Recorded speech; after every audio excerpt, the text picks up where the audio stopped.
Hi, boys and girls. Mrs. Sadowski here, and I just finished up talking about the gold rush with my class. We're, almost done with By the Great Horn Spoon, almost done with What Was the Gold Rush, and I thought I would throw in this book for you as well. It's titled The Foul, Filthy American Frontier, The Disgusting Details About the Journey Out West. I thought you might enjoy it, so let's have a look. On the beginning of the book, you can see that the information in here is from the American frontier from 1841 to 1866. So before gold was even found, people started moving out west.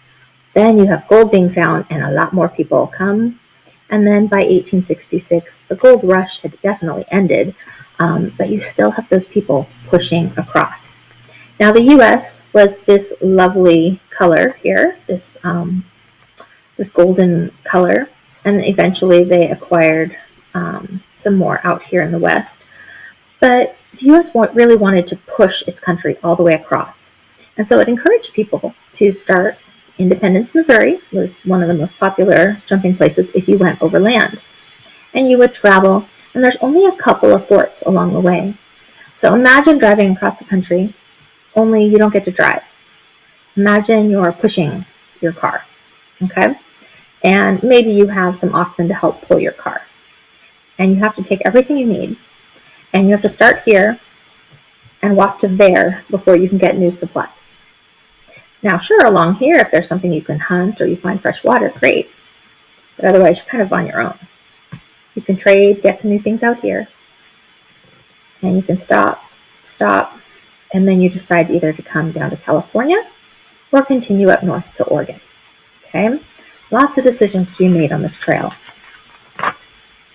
So here we go. The journey begins. In the mid-1800s, many Americans were restless. Farmers longed for more land. Others hoped to find riches during the California gold rush. Some people went in search of religious or social freedoms. Hoping for a better life, thousands of families crammed covered wagons full of food and belongings. They set out across the American frontier. No one expected an easy trip, but many people weren't well enough to handle it. Sick people walked or rode in wagons, hoping for a better life and better health out west. Pregnant women followed their husbands' dreams. They suffered from nausea and tiredness. Many women even gave birth along the way. During the day, the pioneers sweated under the hot sun. They endured dust storms and swarms of mosquitoes. At night, temperatures fell. Thunderstorms pounded pioneers with rain and hail. Pioneers had to keep moving. Any delays would cause them to run out of food or be trapped in the snowy mountains. Despite the bitter cold and the blistering heat, pioneers pushed on toward a new start in the West. And you can see here an illustration of what it might have looked like with your covered wagon and your oxen loaded up with extra supplies. And here you can see the inside of what a covered wagon may have looked like. This is a photograph. Toughing it out. Westward caravans traveled at a steady pace to reach their destinations. Most pioneers made the journey west on foot. Imagine having to walk just to the beach, from here to the beach on foot. These people crossed the country on foot. Many of them were barefoot. Passengers in a covered wagon only added weight for tired oxen to pull. The wagon's rocking motion and musty smells often made riders sick. Some caravans struggled more than others. Some groups followed risky shortcuts. These unproven paths were often covered with trees and brush. Groups lost valuable time travel, moving boulders and clearing new trails. Pioneers walked across deserts, pushed their wagons up mountains, and waded through muddy rivers. It wasn't long before their pants and skirts were torn and filthy with dirt. Some travelers didn't even have a change of clothing for the journey. Could you imagine going months without changing your clothes? And it's not like they had bathrooms to use or showers to take. Pretty gross, right? Foul fact. Some historians believe that 1 in 10 travelers died during their journey on the Oregon Trail. 1 in 10. That means in just one of our 4th grade classrooms alone, 3 people would die if we tried to travel during this time. Put all of fourth grade together, and we're talking probably 10 of us would have died during that time. That's crazy. So desert crossing. This is a journal entry from a boy named Henry. He was only 10, like many of you. And this was May of 1849. So at this point, gold had been found. We are all traveling across a desert covered in prickly pears. My brothers and I don't wear shoes, and the prickly pear needles cut into our feet. It is our job to gather buffalo chips into a basket for building a fire later on. Do you know what buffalo chips are? It's buffalo manure, which is buffalo poop. So these guys are walking barefoot across cactus, and they get to collect the poop of the buffalo. Fun, right? Each night, we are covered in dust. When the dry heat cracks and blisters our lips, we rub them with axle grease. Axle grease, the same grease that they put on the wheels on the wagons. That's what they're using for chapstick. Father says we walk 15 miles each day. It's a lot of miles. Stops along the trail. And so here you see kind of an illustration of what it might have looked like when you would stop for the night. So each night, pioneers circled their wagons, so you see the circle, and made camp. But despite the open plains, travelers often found themselves surrounded by garbage left by other immigrants. Think about it. There's no trash cans anywhere. So are you going to carry your trash or just leave it? Most people just left it. So imagine how dirty that would be.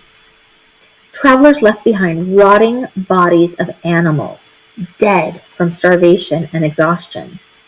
Human and animal waste. That's your poop, people. Poop and pee from humans and animals. Littered campsites.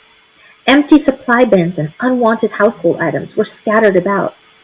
Heavy family heirlooms were tossed. An heirloom, these things that are priceless possessions that you realize you just can't afford to take anymore. You just leave them. Things are too heavy. Maybe you had 2 oxen die, and the ones you have left can't, carry the weight of your wagon. You got to unload that wagon to make it lighter for them to carry. Bathroom breaks were needed on the journey west. On the flat plains without a hill or a tree in sight, no one had real privacy. Men would use one side of the trail as a bathroom, and women would use the other side. Their long, full skirts provided some privacy during bathroom breaks on the trail. Imagine months of no bathrooms. It's like, oh, let's just pull over alongside the freeway, and you go on that side, and you go on that side. Ew. Cooking with dung. In case you don't know, dung would be like the buffalo chips. Dung is another word for poop. So they're cooking with poop. Before leaving home, pioneers packed enough flour, sugar, salt, meat, and other goods to last about 7 months. Along the way, they'd use the supplies to make meals of baked bread, pancakes, and fried meat. But as the journey grew longer, the meals got worse. If people didn't plan carefully, their food would run out. With few options, some people killed and ate their pack mules to survive. People boiled and ate buffalo hides. When food was really scarce, pioneers dined on the leftover flour bags, boiled shoe leather, and even their leather pants. Think about that. Can you imagine eating your shoe? Could you imagine eating leather pants? And some of you are like, oh my gosh, that's gross. I mean, technically it came from, an animal hide, right? No matter what was on the menu, cooking on the trail was a dirty job. Some pioneers cooked on cast iron wood stoves, but many cooked over an open campfire. So here you can see a cast iron pot that might have been used. And you could hang a pot over fire like this, or you could use a stick to hold your food over the fire. Little wood was available on the plains. Most fires were built over a pile of weeds and buffalo chips. Remember, buffalo chips are buffalo poop. As a result, the food typically had a lasting smell of smoke and dung. So think about it. Yum, your food is going to smell like buffalo poop. Campfires flared and food burned easily in the wind. When it rained, it was impossible to keep a fire lit. If immigrants couldn't cook, they might be stuck eating raw bacon until the sun came out again. Water worries. Traveling on hot, dusty trails made the pioneers dry with thirst. Clean water was often hard to find on the way west. Pioneers had no choice but to drink water made by dirty human and animal waste. It was either drink the foul water or die of dehydration. People also had to deal with the bitter-tasting alkaline water that was common along the trails. They disguised the taste by making coffee. But people had to be careful. Strong alkaline water could kill humans, oxen, and other animals. The water could cause internal burns, stomach pain, and fever. Some victims even vomited blood. Dying of thirst was a real possibility on the hot plains. Water was also a problem in colder weather if a caravan became trapped. So think about that. You need water to live, but the only water available isn't clean enough. It's kind of scary, right? And look at this foul fact. Pioneers and livestock often drank water from the same containers. How many of you want to share with a big old ox? All right, deadly conditions. Every mile of the pioneers' journey seemed to hold new hardships. Wagons tipped over on steep mountain paths. Pioneers had to wade across swollen rivers. They risked drowning, losing their livestock or wagons, or sinking into hidden quicksand. Some pioneers and their livestock were swept away by raging rivers. So if you imagine, you're going uphill and you have to push your wagon full of stuff, that wouldn't be real fun, right? Let's look out here. Immigrants also worried about running into American Indians. By the 1850s, thousands of pioneers passed deadly diseases to Indian tribes. As more people came west, American Indians worried about losing their way of life. Some became angry. Some tribes attacked caravans in hopes of stopping the settlers, but other American Indians acted as guides and traded goods with pioneers. So kind of scary, right? You never know if an Indian was going to be your friend and make some trades with you and show you the safe way to get somewhere, or if they were going to attack you, which is one of the reasons why they formed a circle with their wagon trains at night, so they had some kind of boundary between them and any dangers. The Donner Party. These guys are famous. In May 1846, a group of 87 people and 23 wagons began the trip west. But it would be no ordinary journey. The Donner Party traveled slowly, took a risky shortcut, and crossed a stinging desert. In November 1846, a blizzard trapped the group in the Sierra Nevada mountains. Their supplies soon ran out. Some people starved to death. Others ate charred bones, twigs, bark, and leaves to survive. A small group left camp to find help. They had little clothing or food. Soon the group was lost and out of food. Some starved to death. To survive, the others ate the flesh of their dead companions. Be like, well, that's Cousin Jimmy over there. He just passed away. We got nothing else to eat. Guess we're cooking up Cousin for dinner. Ugh. Back at the campsite, the remaining members of the Donner Party ate mice and boiled tree branches. Still, the months passed. Men, women, and children starved to death. The survivors began eating the dead. Only 46 members of the Donner Party survived. Now remember, they started with 87, but only 46 of them make it.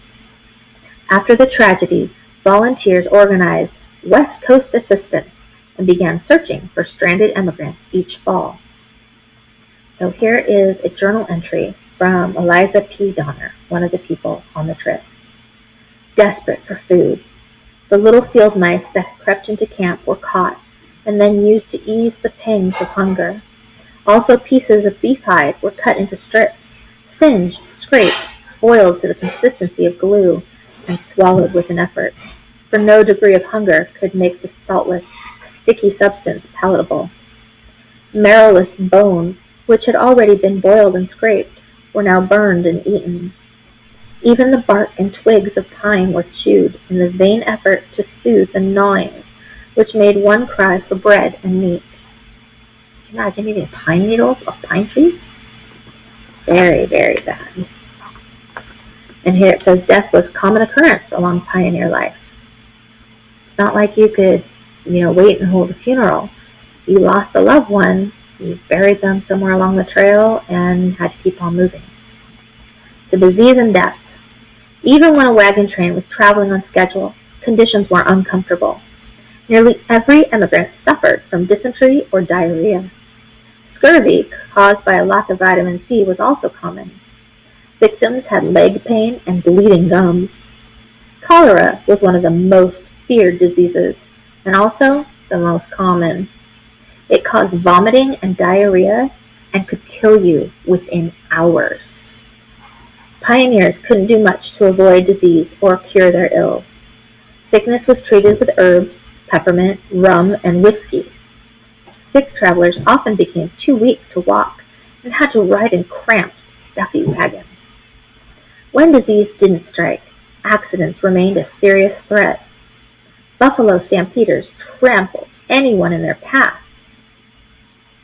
Rattlesnakes bit and poisoned their victims. People fell from moving wagons, sometimes getting crushed to death under their wheels. And here you can see what a grave might have looked like. Grave situations. Many pioneers didn't survive the trip west. When someone died, family members struggled with what to do with the body. The ground was too hard to dig a deep grave. There wasn't always time to build a coffin.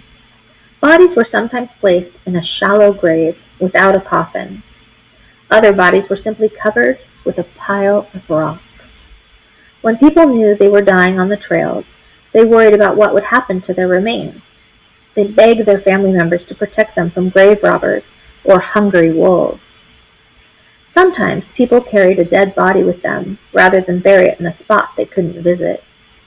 Musty, strong-smelling camphor, which is a gummy, fragrant substance found in a camphor tree, and it's often used in medicine. So they would sprinkle this stuff on the body and clothing to mask the smell of decay. Do you imagine not wanting to bury your loved one just out in nowhere, so you bring the body with you, but it's rotting and decaying and you have to smell that? On top of being sad about losing them? One man traveling from Missouri to Oregon picked a family member's body in a tub of whiskey for the pickled a family member's body in a tub of whiskey for the trip. Mm-hmm. Filthy homesteads. Once pioneers arrived out west, their hard work wasn't over. They needed shelter. Settlers in Oregon and California built log cabins, or they lived in tents. Rather than continue west, some settlers made homes on the Great Plains. On these grasslands, logs weren't easy to find. Settlers created dugouts and built homes made of sod, which is basically grass homes, right? Sod. Hay on the floor helped warm sod homes in the winter, but it also attracted fleas. Snakes and mice lived in the walls. Could you imagine? You have snakes and mice living in the walls of your house?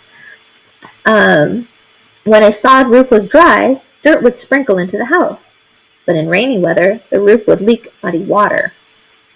Without indoor plumbing, a pioneer family needed an outhouse, which would serve as a toilet. This small building had a bench inside, and a hole in the bench opened over a deep pit dug into the ground. The outhouse could be very smelly, so a small window was cut in the top of the door. Lovely, right? Pioneer children pitched in to start new lives in the West. Both girls and boys plowed fields, cleaned chicken coops, milked cows, and trapped wild animals to eat. Dinner might include antelope, raccoon, or rabbit meat. Some children skinned their catches and sold the fur to earn money for their families. So here you can see a sod house. It's literally, you go out and you cut a piece of grass. If you've ever seen people lay brand new grass in their yards, so it's got the dirt and then the grass, and you just kind of layer that on top and try to build a house out of it.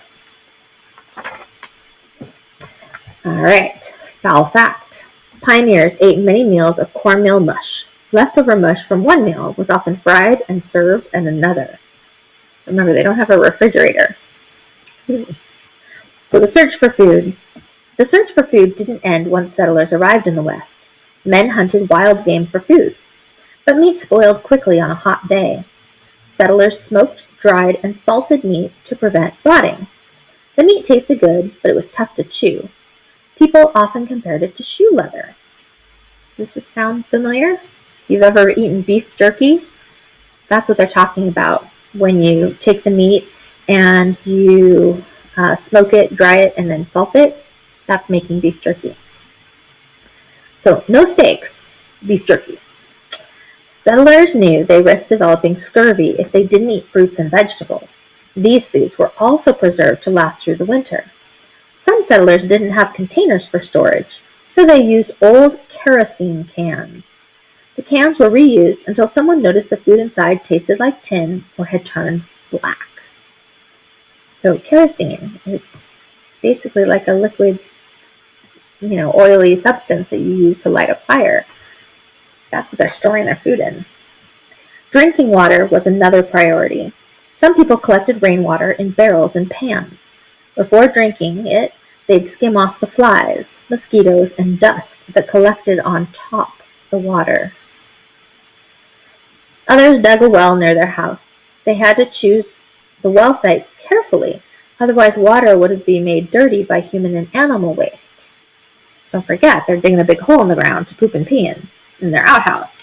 So if you dig your water well too close to that, oh, so gross. So gross. New dangers. On the frontier, pioneer families continued to struggle. Great Plains settlers often worried about prairie fires, tornadoes, and dust storms that filled the air with brown dirt. During winter and wild blizzards covered their small homes with snow and ice. Settlers strung ropes from house to the barn so no one would be lost in a blizzard. On the plains and in the western states, mothers treated injuries and illnesses as best they could. They had no help from trained doctors. They tried to keep their children safe from wild animals, like rattlesnakes and mountain lions. They feared attack by American Indians. Although many Indians were friendly, Indians shared food, like bread made with crickets and dried acorns. Yummy, crickets. Settlers struggled to build new communities on the rugged frontier. They built churches and one-room schools, but building materials weren't always available. Sometimes children learned their lesson in a boxcar, sheep wagon, tent, or chicken house. With the journey behind them, the settlers could build new lives. Some stayed put. Many struck out again, moving farther and farther west. They were pioneers, eager to explore new places and opportunities before settling down for good. And this is just a glossary of some of the words. If you were interested in, reading more about this time period, some various sources. And this www.facthound.com is a safe internet site where you can look up some things. So there you have it. The foul, filthy American frontier. Aren't you glad we don't have to travel like that? Woo! All right, boys and girls. Hope you enjoyed the book. See you another time.